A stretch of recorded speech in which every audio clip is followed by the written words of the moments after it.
So maglungag sa ta. Lungag ta niya. Kining atong kinilis ato ning tigumon kay pwede ni nato ibis-bis sa atong mga tanom. Nindot kay ni siya.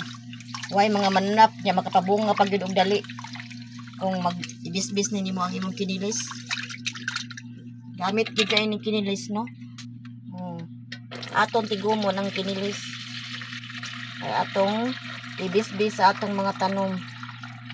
Muna ka mo og kilis kay mo sa inyong nilungag kanang inyong kinilis ayan inyong ilabay kay ngano dako kay gamit ang kinilis kanang maglungag mo dako kay gamit inyong ibis-bis sa inyong mga tanom manglabi na kanang mga utanon nindot kay resulta so way good ninyo kilisan ninyo bisag duha ka kilis ang inyong nilungag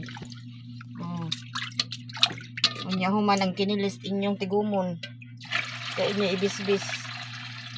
Muna akong gibis-bis sa akong kuwan, sa akong tamatis. Ibis-bis na ako sa palya. Nindot kay resulta, dali na kay mamunga. Wapa kaayo.